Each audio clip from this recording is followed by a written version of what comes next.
जय श्री कृष्ण। राधे राधे। श्री कृष्ण गोविंद हरे मुरारे, हे नाथ नारायण वासुदेवाय। श्रीमद् भगवत गीता। श्री विष्णु भगवान ने कहा है, हे पृथ्वी, जो मनुष्य नित्य गीता पाठ करता है या सुनता है, वह मनुष्य पशु आदि का अदम देह न पाकर मनुष्य देह प्राप्त करता है। गीता ऐसा उच्चार करते हुए मरण को प्राप्त हुआ मनुष्य सद्गति को पाता है।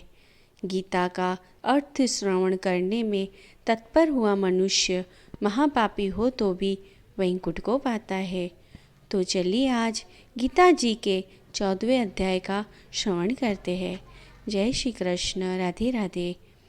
14वां अध्याय प्रारंभ।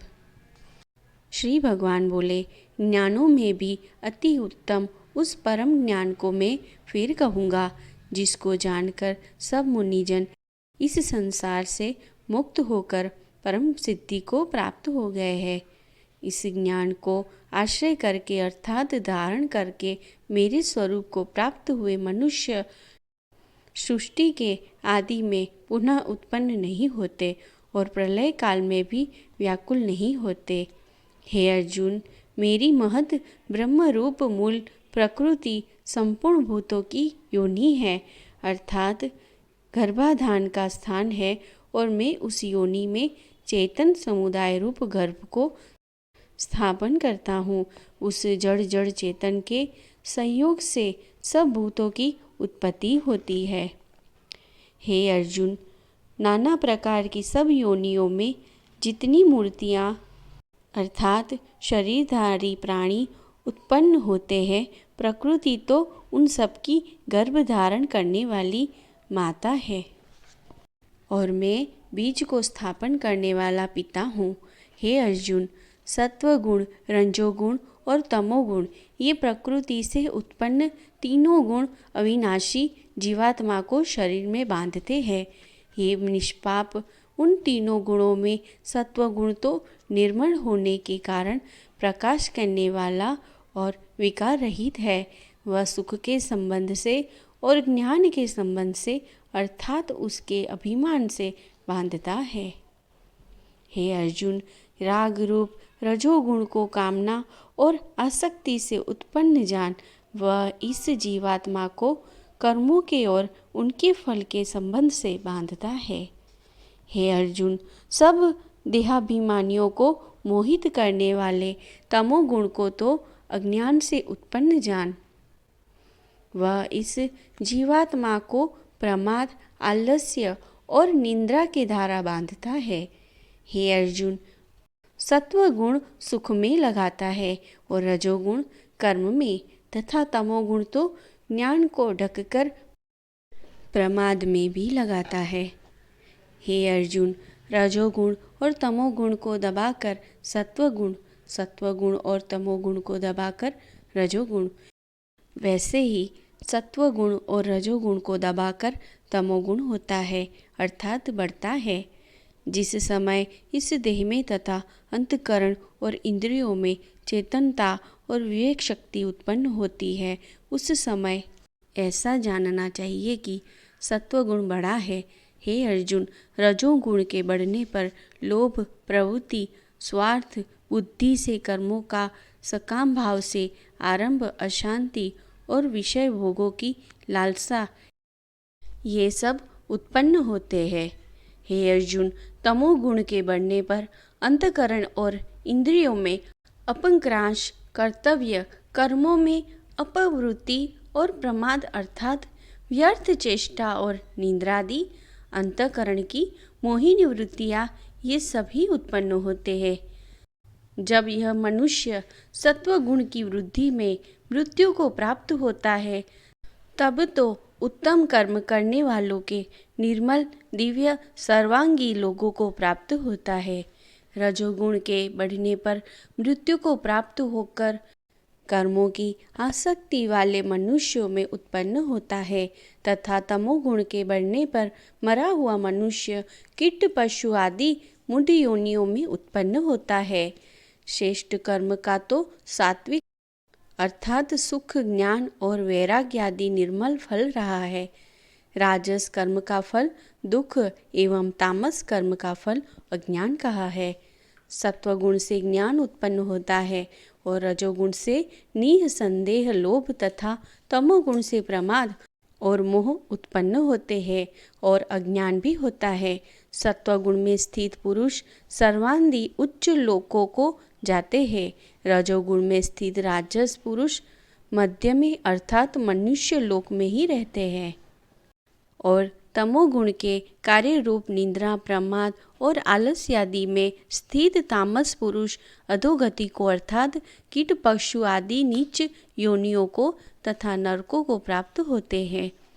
जिस समय दृष्टा तीनों गुणों के अतिरिक्त अन्य किसी को करता नहीं देखता और तीनों गुणों से अत्यंत परे सच्चिदानंद घन स्वरूप मुझ परमात्मा को तत्व से जानता है, उस समय वह मेरे स्वरूप को प्राप्त होता है।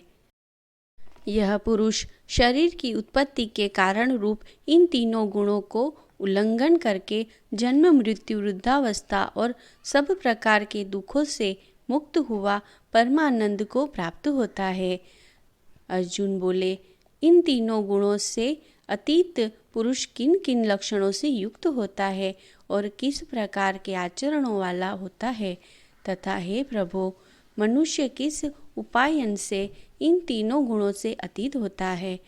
श्री भगवान बोले, हे अर्जुन, जो पुरुष सत्व गुण के कार्य रूप प्रकाश को और रजोगुण के कार्य रूप प्रवृत्ति को तथा तमोगुण के कार्य रूप मोह को भी न तो प्रवृत्त होने पर उनसे द्वेष करता है और न निवृत्त होने पर उनकी आकांक्षा करता है, जो साक्षी के सदक्ष स्थित हुआ गुणों के द्वारा विचलित नहीं किया जा सकता और गुण ही गुणों में बरतते हैं, ऐसा समझता हुआ जो सच्चिदानंद घन परमात्मा में एक ही भाव से स्थित रहता है एवं उस स्थिति से कभी विचलित नहीं होता, जो निरंतर आत्मा भाव में स्थित दुख सुख को सम्मान समझने वाला, मिट्टी, पत्थर और स्वर्ण में सम्मान भाव वाला ज्ञानी, प्रिय तथा अप्रिय को एक सा मानने वाला और अपनी निंदा स्तुति में भी सम्मान भाव वाला है, जो मान और अपमान में सम है, मित्र और वैरी के पक्ष में भी सम है एवं संपूर्ण आरंभों में कर्तापन के अभिमान से रहित है, वह पुरुष गुणातीत कहा जाता है। और जो पुरुष व्यभिचारी भक्ति योग के द्वारा मुझको निरंतर भजता है, वह भी इन तीनों गुणों को भली भांति लांघ कर सच्चिदानंद घन ब्रह्म को प्राप्त होने के लिए योग्य बन जाता है, क्योंकि उस अविनाशी पर ब्रह्म का और अमृत का तथा नित्य धर्म का और अखंड एक रस आनंद का आश्रय में हूँ। ओम तत्सदिति श्रीमद्भगवद्गीता सुपनिषत्सु ब्रह्म विद्यायां योग शास्त्रे श्री कृष्ण अर्जुन संवादे गुणत्रय विभाग योगो नाम चतुर्दशोध्याय संपूर्ण। जय श्री कृष्ण। राधे राधे। 14वां अध्याय का महात्म्य प्रारंभ। श्री नारायण जी बोले, हे लक्ष्मी, उत्तर देश कश्मीर के सरस्वती क्षेत्र में सूर्यवर्मा नाम राजा राज्य करता था। राजा सूर्यवर्मा की सगलदीप के राजा के साथ प्रीति थी। एक समय सगलदीप के राजा ने बड़े जवाहरात, मोती, घोड़े आदि बहुत कीमत के भेजे थे। तब कश्मीरी राजा ने मन में विचारा कि मैं क्या भेजूं। एक दिन राजा ने अपने मंत्री से पूछा कि हम क्या भेजें। मंत्री ने कहा, जो वस्तु वहाँ न हो सो भेजना अच्छा है। राजा ने कहा, वहाँ और तो सब वस्तु है, एक शिकारी कुत्ते वहाँ नहीं है, वह भेजो। सोने की जंजीरों के साथ बंधे हुए मखमलों के गधेले की डोलियों में बिठाकर कुत्ते सगलदीप में पहुँचाए। यह देख सगलदीप का राजा बड़ा प्रसन्न हुआ और कहा, यह शिकारी कुत्ते यहाँ नहीं थे, यह मेरे मित्र ने बहुत भला किया। अब हम शिकार खेला करेंगे। कई दिन गुजरे। एक दिन राजा शिकार खेलने चला और भी शिकार खेलने वाले साथ चले। सगलदीप के राजा ने दूसरे राजाओं के साथ शर्त बांध दी, जिसका कुत्ता शिकार मारे सो लेवे। सब राजाओं ने अपने अपने कुत्ते छोड़े। वहाँ एक सुसिया निकला, उसके पीछे कुत्ते दौड़े। सुसिया दूर निकल गया और कुत्ते पीछे रह गए। सगलदीप के राजा के कुत्ते ने सुसिया को पकड़ा। लोगों ने शोर किया, जिससे कुत्ता दुचिता हो गया। कुत्ते के दांत सुसिया को लगे थे, जिससे रुधिर टपकता जाए और सुसिया भागा जाए तथा कुत्ते पीछे रह गए। वन में एक कच्चा तालाब पानी से भरा था। उसके तट पर एक कुटिया थी। वहाँ एक साधु रहता था। उस तालाब में सुसिया जा गिरा, श्वान भी पीछे जा गिरा। इतने में राजा भी घोड़ा दौड़ा कर पहुँचा तो देखा कि दोनों मरे पड़े हैं और देहदेही पाकर वैकुंठ को चले हैं। राजा को देखकर उन्होंने कहा, हे राजन, तू धन्य है, तेरे प्रताप से हमने देवदेही पाई है। राजा ने पूछा, यह कैसे? तब उन दोनों ने कहा, हम नहीं जानते, इस जल के छूने से हमें देवदेही मिली है। राजा ने कहा, धन्य मेरे भाग जो तुम्हारा उद्धार हुआ है। इतना कह राजा संत के पास कुटिया में गया। राजा ने नमस्कार करके पूछा, हे संत जी, वार्ता कहो, यह कौतुक आश्चर्य का देखा है। सुसिया स्वान दोनों का इस जल के स्पर्श करने से उद्धार हो गया। यह जल कैसा है? उस संत ने कहा, हे राजन, मेरा गुरु यहाँ रहता था। नित्य स्नान कर गीता के 14वें अध्याय का पाठ किया करता था। मैं भी यहाँ स्नान करके गीता का पाठ करता हूँ। राजा ने कहा, धन्य हो संत जी, जो आपके प्रताप से ऐसी योनियों का उद्धार हुआ है, और मेरे भी भाग्य धन्य है जो आपका दर्शन हुआ है। संत ने कहा, तुम कहाँ के राजा हो? उसने कहा, मैं सगलदीप का राजा हूँ। हे संत जी, मुझको इनकी पिछली कथा सुनाओ। संत ने कहा, हे राजन, यह सुसिया पिछले जन्म का ब्राह्मण था। यह अपने जन्म में भ्रष्ट हुआ था। यह कुतिया इसकी स्त्री थी। इसने स्त्री को खिजाया। स्त्री ने विष देकर मारा। जब दोनों मरकर यम लोक गए, तब धर्मराज ने हुक्म दिया कि इसको सुसिया का जन्म देवो, इसको कुत्ते का जन्म देवो। तब इन दोनों ने पुकारा कि महाराज, हमारा उद्धार कब होवेगा? तब धर्मराज ने कहा, जब श्री गीता जी के 14वें अध्याय का पाठ करने वाले संतों के स्थान का जल स्पर्श होगा, तब तुम्हारा उद्धार होगा। यह दोनों धर्मराज के वर से उद्धारे हैं। तब राजा नमस्कार करके अपने घर आया। अपने पंडित जी से नित्य प्रति गीता जी के 14वें अध्याय का पाठ सुनने लगा। नित्य प्रति सुनने से राजा का उद्धार हुआ। देह त्याग कर वैकुंठ को गया। श्री नारायण जी ने कहा, हे लक्ष्मी, यह 14वें अध्याय का महात्म्य है। जय श्री कृष्ण। राधे राधे।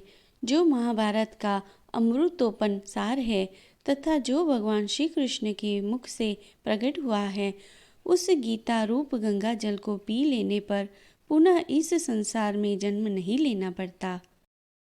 जो मनुष्य सदा गीता का पाठ करने वाला है तथा प्राणायाम में तत्पर रहता है, उसके इस जन्म और पूर्व जन्म में किए हुए समस्त पाप निसंदेह नष्ट हो जाते हैं। जय श्री कृष्ण। राधे राधे। जो यह पाठ सुनने में आपको आनंद आया हो तो प्लीज़ यह चैनल को सब्सक्राइब कर दीजिएगा और ये वीडियो को आगे शेयर कर दीजिएगा और लाइक कीजिएगा। धन्यवाद।